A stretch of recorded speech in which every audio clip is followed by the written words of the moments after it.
If you're bike training indoors this winter on the turbo trainer, the way you train and the kind of sessions you do could be the difference between you having an awesome race on Ironman or 70.3 race day, blowing up partway through the bike, or having an awful run. Today, what I'm going to do is answer questions from viewers about how to make every one of your indoor bike sessions count, so your bike split is going to be faster than ever. I'm Coach Rob Wilby from Team Oxygen Addict Triathlon Coaching. Let's get started. Okay, first question.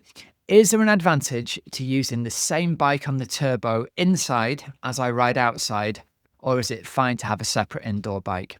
Okay, so what I'm going to say to athletes here is, as long as you're getting the bike training done indoors, especially in the early part of winter, everything is fine. But the more you're concerned about a race day performance and the more you're concerned about going fast, the more specific you can make your training, the more chance you've got of going fast come race day. What I mean by that is, if you can use the same bike indoors on the trainer, then great.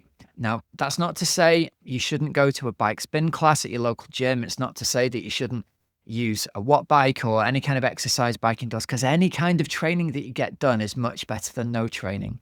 But the more specific you can make your training, the faster you're going to be able to go on race day. And it's especially true for athletes who are really focused on performance, on going quick on race day, or athletes who are going to be up against the cutoffs on the bike and are going to need to make the most of their bike training.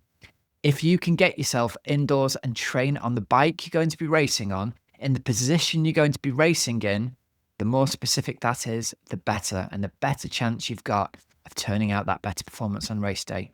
So that means if you're going to be riding on race day with aero bars, with clip-on bars on your road bike, get those clip-on bars on as quickly as you can. Train with them in that position for as much of the winter as you can, and your body will become adapted to putting out the power in that position. If you're going to be riding a dedicated TT or tri bike for your race in the summer, the sooner you can get that bike and the more sessions you can get done on it, the more prepared you're going to be in that position. Now, a common lead-on question from this is often, but I seem to be putting out less power in the aero position. Surely I'm losing out if I'm putting out less power in the aero position than if I was sitting up. So what I'm going to say to you here is, the raw number doesn't matter. If you're putting out, I don't know, let's put some numbers on it. If you're putting out 250 watts sitting up on a road bike and you change to clip-on aero bars and you're only putting out 225 watts, it can be tempting to think, well, I've lost power and therefore I'm going to go slower. What the reality of that is you're just using different muscles and recruiting them in a different pattern in that time trial bike. And you are going to go much faster because of the aerodynamic position, riding in the aero position on race day, than you would do sitting up on a road bike position but putting out more power. So the more you can train in that position, the better you're going to be prepared. That extends to testing as well. If you're going to do your sessions in the aero position, test in the aero position, and at the end of the block, don't be tempted to muscle your way to the biggest possible number by getting out of the aero position and sitting up, because that's not what the testing is about. It's about working out what your accurate zones are for the position that you're riding in. So try as much as you can to use the bike in the position that you're going to be racing in come race day. What are your thoughts on using something like a watt bike Atom for Zwift sessions? Is it a good investment? My personal preference will be for you to use your normal bike on a bike trainer like a Wahoo Kicker or something like that, because of the specificity of that bike position. Now, that being said, massive changes have been made to things like the watt bike Atom and the Kicker bike.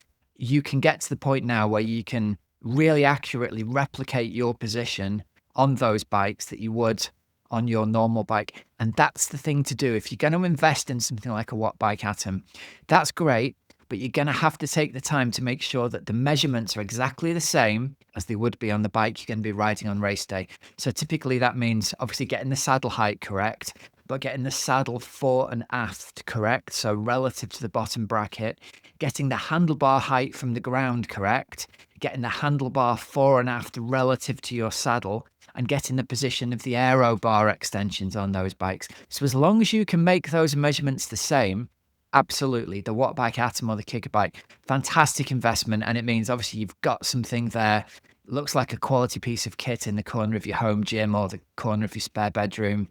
But I don't think you have to push yourself to spend a couple of £1,000 or dollars on that dedicated indoor bike when for a few £100 or dollars you can get a Wahoo kicker or similar from other manufacturers and have your actual bike set up on that.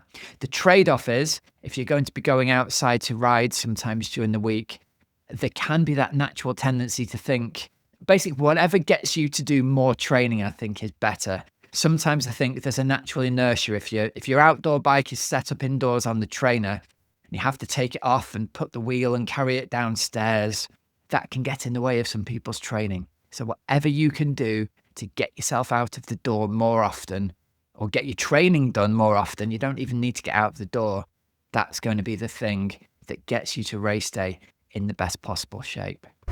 Would you advise adding 1 or 2 extra Zone 2 rides, and will it improve my overall training? So I'll talk you through a little bit about how I structure winter training here. What I'll typically start our athletes with is 2 indoor interval sessions a week, really focused on working at specific intensities of your functional threshold power on 1 longer ride each week.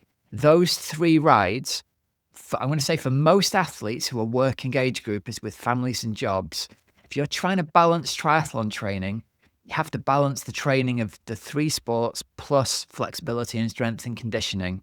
So it's not just about what's right for bike training. So it might be tempting to go, okay, 3 bike sessions is good, surely 5 is better. You have to look at your training as a big picture. How do the runs interact with the bike sessions? How do the swims fit in with the others? How do your strength conditioning sessions set in? So what I'm going to say here is, I would advise you trying to balance a good training week that's either got 2 swims, 2 bikes, 2 runs, 3 swims, 3 bikes, 3 runs, and your specific strength and conditioning sessions before you think about adding any extra training in. Because often thinking about doing more gets in the way of doing the basics. And honestly, I think you're working into the realms of small percentages of changes by doing, I don't know, an extra 2 Zone 2 rides every week of an hour each. It's going to make a very small change to your fitness relative to you dedicating yourself to getting, say, 3 swims, 3 bikes, 3 runs, 3 strength conditioning sessions done every week, week in, week out for a 16 to 18 week winter block. Focus on that first before you start trying to add extras in, because it's often the extras that don't make a big difference to your fitness, but can make a big difference to your fatigue levels and whether you recover well enough across week to week, month to month. And that makes the difference as to whether you can actually get those 2 key interval sessions done that ultimately are going to be the things that make you faster come race day. Now, again, caveat here, I'm talking to the working age grouper, the person who's got a family and a full-time job. If you're in a more fortunate position and you have more time and you perhaps don't work full-time or you perhaps don't work at all, then sure, there are other ways to go about this, as long as you stick to the guiding principle, which is that you've got to recover from the training that you do, or you may as well not do the training at all. So you have to schedule in your recovery first into each training day and each training week so that you recover from that in time for the next session. What's the longest indoor ride that I realistically need to do to be ready for a summer Ironman? Okay, so again, I'm going to zoom out and look at the big picture. I'm currently recording here in October. If we're looking at 16 weeks worth of winter block, and then we're racing sometime in, say, July, we're still looking at another 20 weeks of training after we get to the end of the winter block. So we're 36 weeks away from race day. So think of this in terms of what is the purpose of your training right now? The purpose of our winter block, certainly with our athletes, it's really clearly defined. You're going to be trying to raise your functional threshold power on the bike, essentially making your bike engine bigger and more powerful. You're not looking to improve or extend your endurance right now. That's not the focus of this block.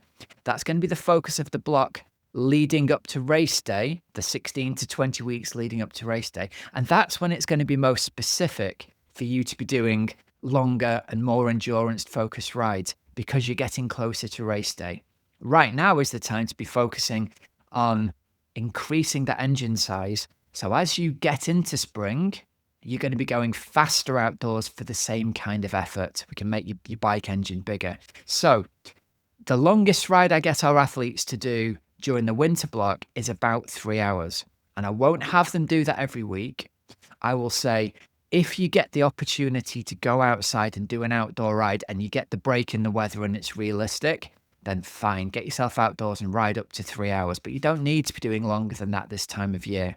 Anywhere from 90 minutes to 3 hours as a weekend ride is fantastic.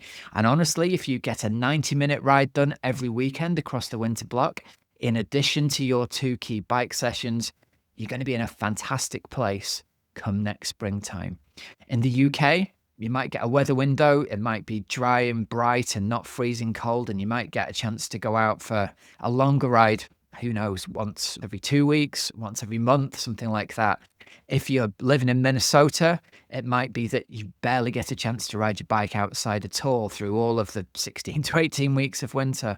So it might be worth you setting the time aside to say, right, once a month, I'm going to put a movie on and I'm going to try and bang out 3 hours at the right, correct intensity indoors. So hopefully that answers that question. Somewhere between 90 minutes to 3 hours, try and get a longer ride done in every month block. But if you're getting 90 minutes done, again, for most working age groupers, that's going to be a good balance of training and fatigue and recovery.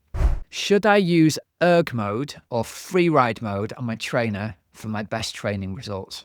So erg mode has its benefits. For those of you who don't know what this is, if you're riding in something like Zwift or Rouvy, erg mode is the ability to essentially, the trainer controls you. No matter how hard you push on the pedals, it will lock you in at the target wattage. So if I've given you an interval session and it says do 5 minutes at 200 watts, no matter how hard you push on the pedals or not, it will change the resistance to hold your power output at those 200 watts. It's tempting to look at that and think, well, that's really useful. I can close my eyes and just pedal and the result will be correct.